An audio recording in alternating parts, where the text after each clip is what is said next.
Now question number 7 is, Quantiles is a game for a single player. It is played with an inexhaustible supply of tiles, each bearing one of the symbols A, B or C. In each move, the player lays down a rows of tiles containing exactly one A and one B, but varying number of Cs. The rules are as follows. The player may play the basic row C, A, C, B, C, C and C, C, A, C, B, C, C, C.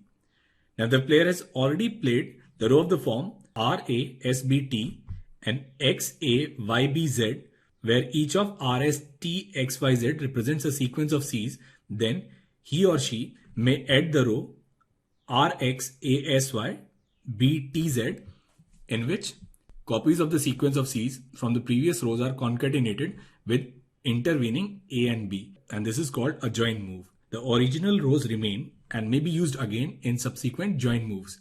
No other rows may be played. Now the first question is, give two examples of rows other than the basic rows that may be played in the game.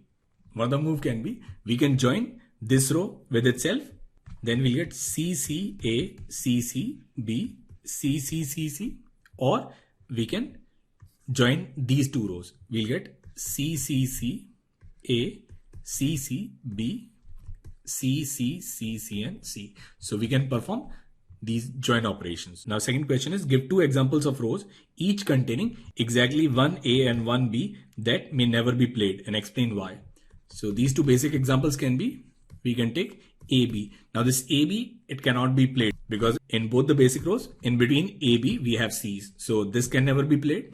And also suppose we take CB, CA, CC. Now this also again cannot be played because A precedes B. A cannot come after B. So these are the examples of rows that may never be played.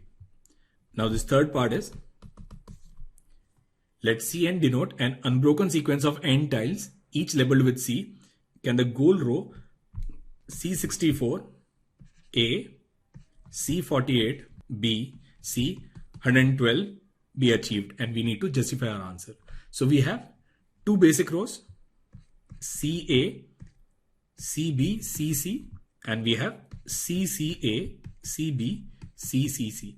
Now suppose we perform join operations on X row of first kind and Y rows of second kind.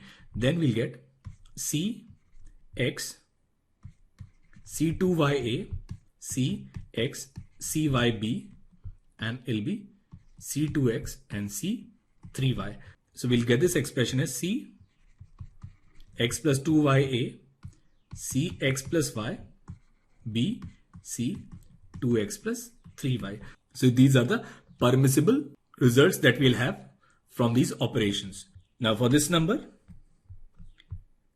this is 48. So we'll get x plus y as 48. This is 64. We'll get x plus 2y is 64.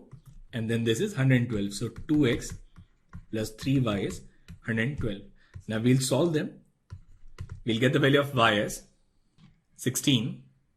And if y is 16, we'll get the value of x as 32.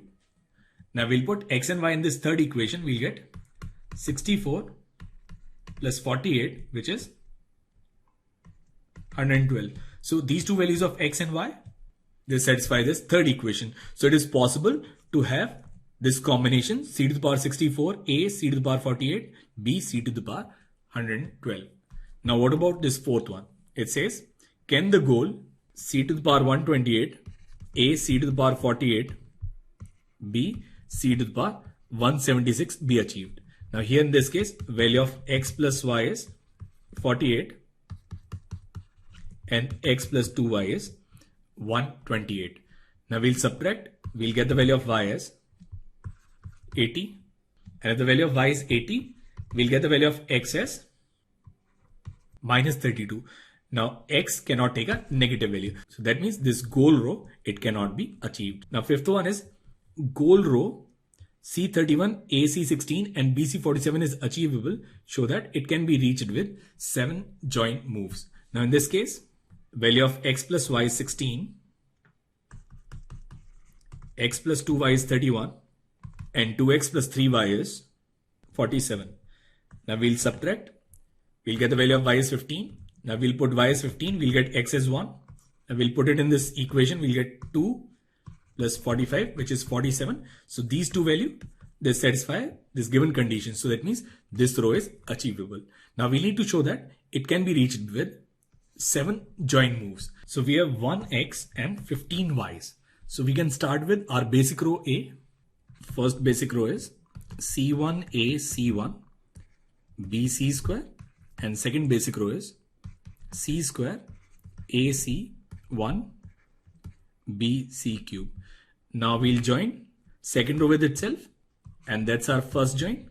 So we'll get C4A C square B C to the power 6. Now we'll join third with itself. That's our second join. And we'll get C8A C4 B C to the power 12. Now again, we'll join fourth with itself. So that's our third join. So we'll get C16A C to the power 8 B C to the power 24. Now we cannot join it because then it'll be greater than 31. Next, we'll join these two rows. So we'll join them. That's our fourth join, and there'll be C cube A C square B C to the power 5. Now we'll join this 3 and 6. Now that's our fifth join, and it'll be C7 A C to the power 4 B C to the power 11. Now we'll join 7 with 4. So there'll be a sixth join, and there'll be this eighth row C to the power 15 A C to the power 8 B C to the power 23. And finally, we'll join these two rows, and that's your seventh join. And now it'll be C to the power 31 A C to the power 16 B C to the power 47. So it can be reached with 7 join moves. Now sixth part is, in any game, we call a row useless if it repeats an earlier row or it is not used in subsequent join move. What is maximum number of join moves in a game that ends with C31 AC16 BC47? So that is the same result. Now for the same result, we have x 1 time and y 15 times. So what we can do is, rather than joining these new rows, we can join y with y to form y2, y3 and y15, and then we add it to x. So in this case, we'll have 16 different rows, and in order to join these 16 different rows, we need 15 joins. So the maximum number of join moves will be 15. And that is the answer to this question.